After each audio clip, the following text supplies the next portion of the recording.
Welcome back.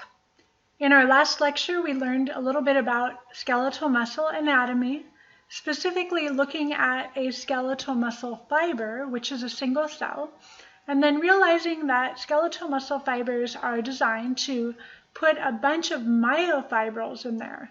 So myofibrils are actually the contractile unit of a skeletal muscle fiber and therefore of a skeletal muscle. So what we're going to do now is go even more microscopic and look at what a myofibril is. We're going to learn about the anatomy of something called a sarcomere, and then we're going to step back and take a look at the mechanics of shortening those myofibrils or sarcomeres. So let's get started. We have here kind of a cutaway of a skeletal muscle fiber, and you can see the myofibrils sticking out. So what we're going to do is blow that up and now take a look at some of the anatomy. So you'll notice in this image that it is cylindrical, and there seems to be dark regions in purple and then kind of lighter regions that are in pinkish red. What those represent are what are called thick and thin filaments, and they're supporting structures. So when you take a look at this myofibril, you'll note that there's a region in here termed a sarcomere.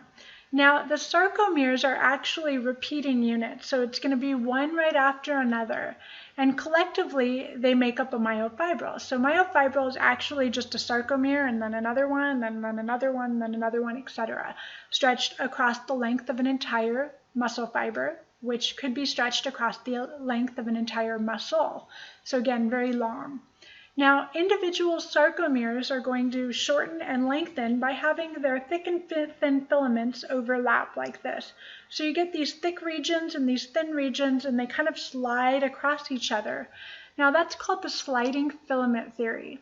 But before we learn that, let's go to the drawing pad and draw out a sarcomere with the various parts labeled. Once we understand the parts of the sarcomere, then we can take a look at the mechanics of how a sarcomere would shorten. So I strongly encourage you to draw out the sarcomere with me using different colored pens or pencils. Now we're actually going to start by drawing out a zigzag line.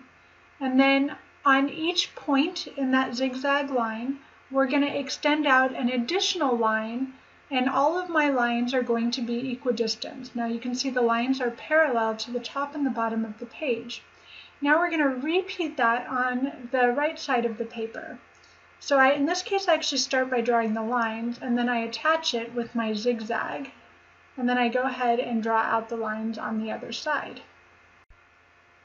Now I'm going to change colors, and halfway between my zigzags, I'm going to draw a very thick line, so thick that it's actually almost a thin rectangle, and it's going to be longer than my zigzags.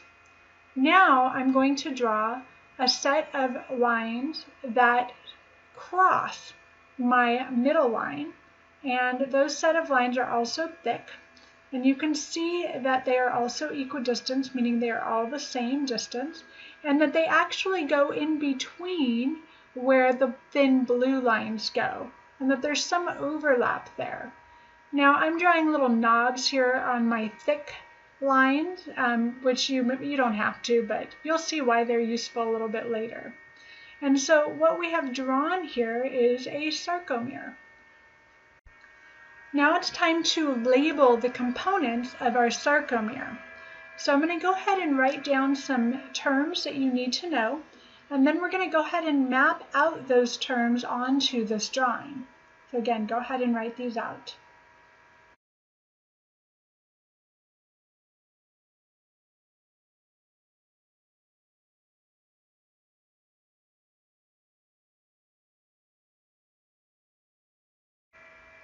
Now we're going to go ahead and start with the Z disc.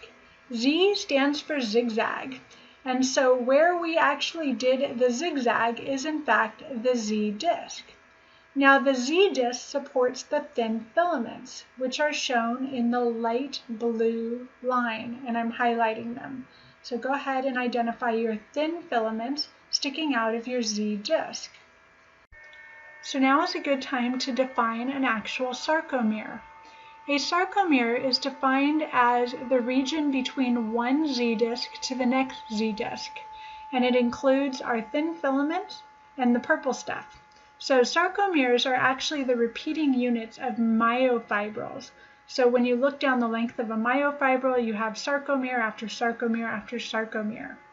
So now let's take a look at some other parts. We have something called an M line that I'm highlighting in pink here.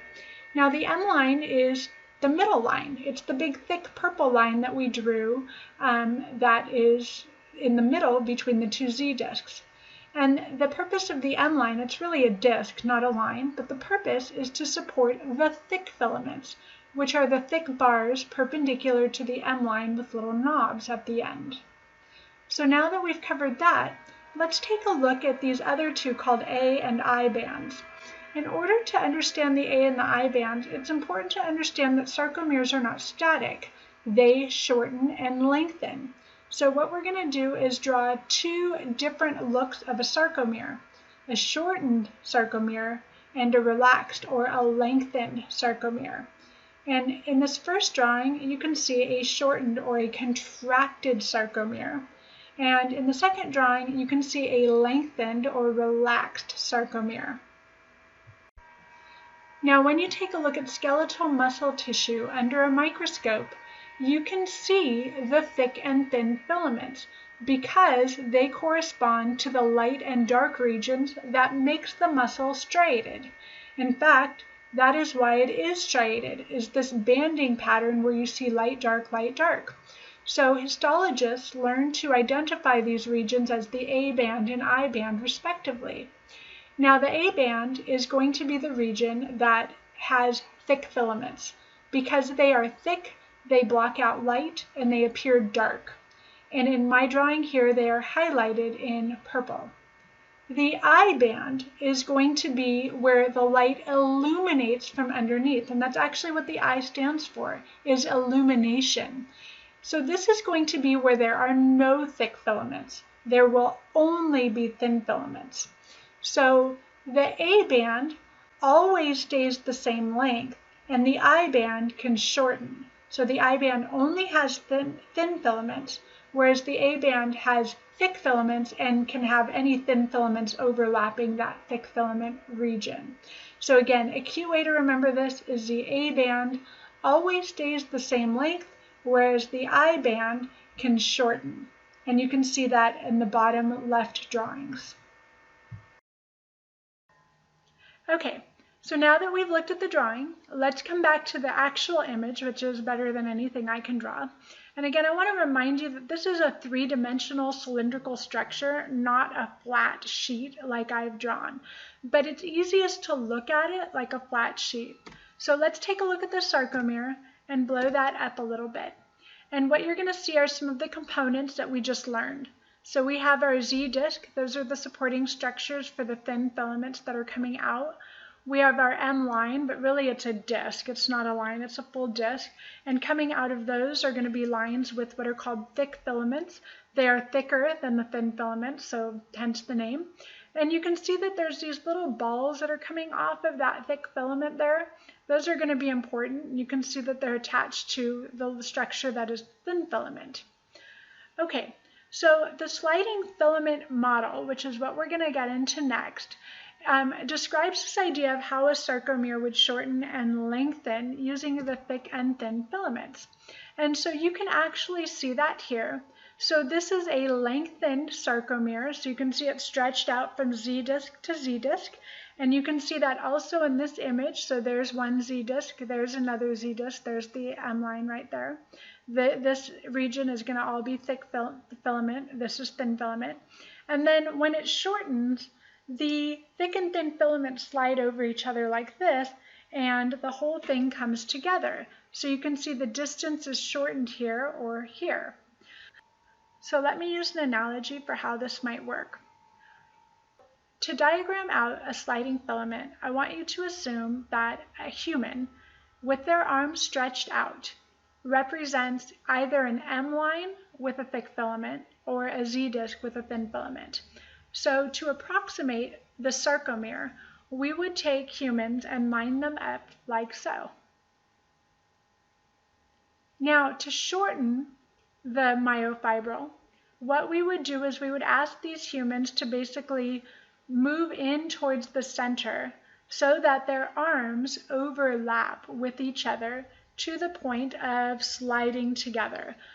And then you stop when a hand hits somebody else's armpit, and that's stopping. So you can see that if that happens, everybody comes together and the whole structure is going to shorten. And that is what happens during a contraction. So what are the mechanics for this? Well, the thick filament, with its kind of knobby little heads that are sticking out, are going to interact with the thin filament. So in order to learn how these sarcomeres shorten, we need to take a closer look at what actually a thick filament is and what a thin filament is.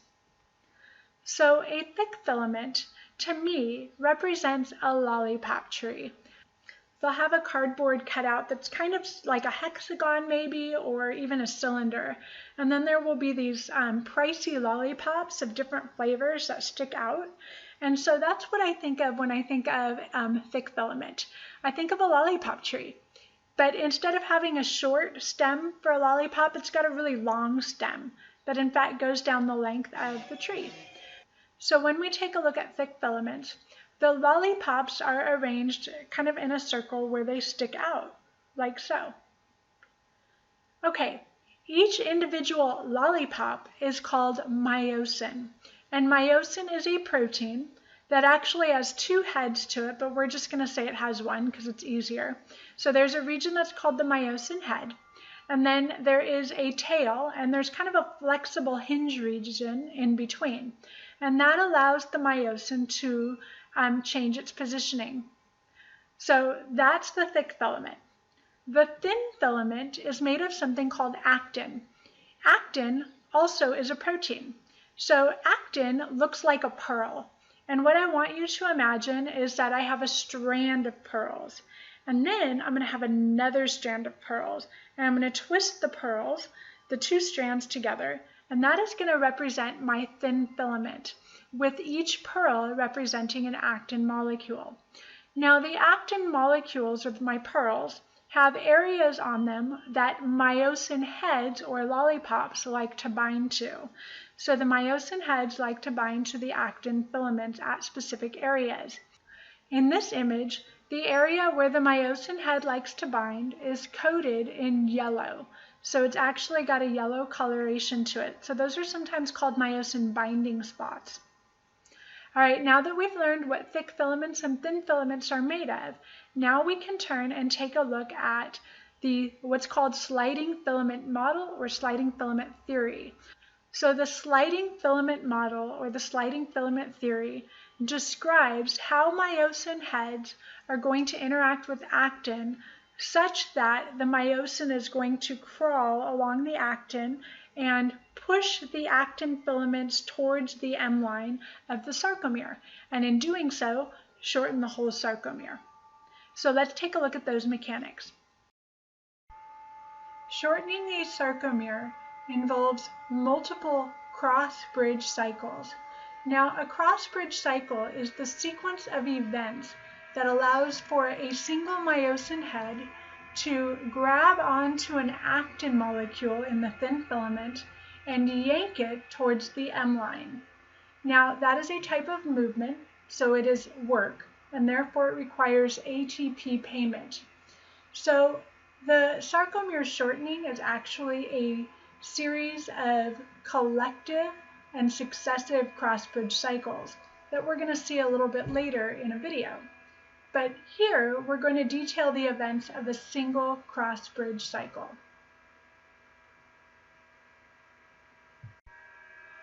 Now myosin is what is known as an ATPase, and what that means is it is also an enzyme that is capable of breaking apart ATP. So the myosin head first binds to ATP to start this process.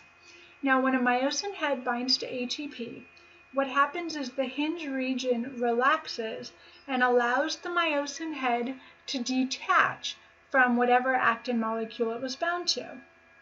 Okay, so that allows the detachment of the myosin head. So now the myosin head is going to catabolize ATP into ADP and its phosphate group. Now what this does is causes a conformational change in the hinge region that allows that myosin head to kind of reach back a little bit and grab the next actin molecule in the thin filament. And in our case, that would be number 3. So it's going to bind to number 3. Unfortunately, the binding is a little bit weak, and we need to strengthen that attachment before trying to pull the thin filament, or if you don't have a good enough grip, the thin filament will just basically stay where it is even as you move the myosin head. So to strengthen that attachment, the phosphate group is expelled from the myosin head. And what that does is that causes the myosin head to grip actin number 3 a lot more tightly. And that's shown here in the red, showing kind of like a sewing pattern. We're stitching the myosin head to the actin molecule. And now we're ready to engage in what is called the power stroke. This is the actual useful movement. ADP is expelled from the myosin head. And what that does is that causes that myosin head to move forward towards the M line, and it brings the entire thin filament with it. So you could think of this as that myosin head returning back to its upright position and pulling number 3, or actin molecule number 3, to position number 2, and therefore number 2 moves to number 1, and number 1 moves closer to the M line, etc. Okay, now that we've covered the basics of how this happened, let's finally watch a video that describes it. Now this video is also available on Canvas with the original publisher narration. I have turned that narration off because I want to walk you through some important parts. That's showing a muscle contraction. Now we're going to go inside and take a look at the individual muscle fibers. So when we do that, we can see that muscle fibers are in fact bundles of myofibrils, and that the myofibrils are repeating sarcomere units that shorten and lengthen. So what we're going to do is go inside and take a look at an individual sarcomere. The yellow represents the Z disc and the thin filaments, where the purple or pink represents the thick filaments. And you can see there are little knobs, we know those to be myosin heads, walking along the thin filaments in yellow that cause that shortening. So what this is going to do is walk you through the steps of a cross-bridge cycle. We're going to ignore this part right now of troponin and tropomyosin and this calcium. That's going to come into play in the next lecture. Notice the actin has binding spots. So here's a myosin head bound to a particular actin. So now let's go ahead and watch the cross-bridge cycle. It starts with ATP binding to the myosin head. That causes the myosin head to detach. Myosin is an ATPase. It breaks ATP into ADP in the phosphate group. That causes a conformational change where the myosin head is going to reach back. And now it's going to bind to the next actin in the filament. It's given a formal name, but I don't care that you know that. So as I mentioned earlier, to strengthen that binding, the phosphate group leaves. That's going to strengthen the attachment, which they've shown as kind of a glowing step. And now we get the power stroke. The power stroke is caused by the ADP leaving. And again, that's going to move the entire thin filament towards the M line. To detach, we need another ATP molecule to bind, and then the process starts over.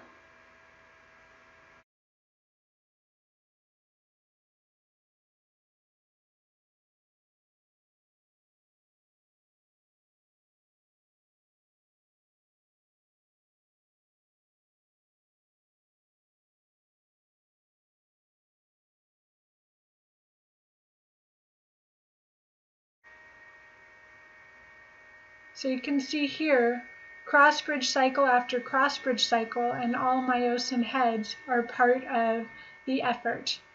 and collectively they move the thin filaments in towards the M line, causing the sarcomere to shorten.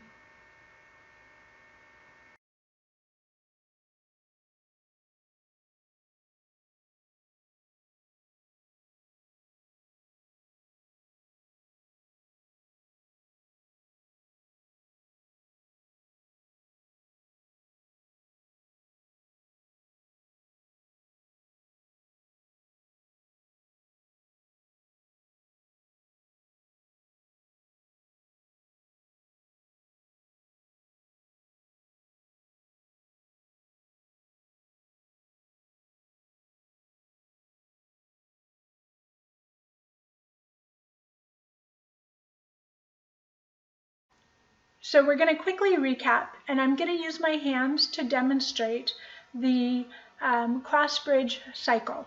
So it starts with a myosin head that's going to be my fist. So this is the myosin head, this is the hinge, and this is going to be the lollipop stem. So I'm going to use this hand as an actin molecule. So it starts already bound.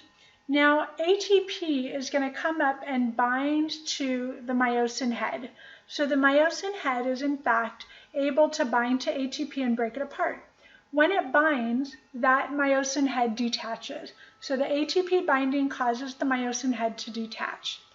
Now what's going to happen is that myosin head is going to break ATP into ADP and the phosphate group. When that happens, myosin is going to kind of reach and cock back a little bit and grab onto the next actin. So where it was here, it's now over here on the next actin molecule.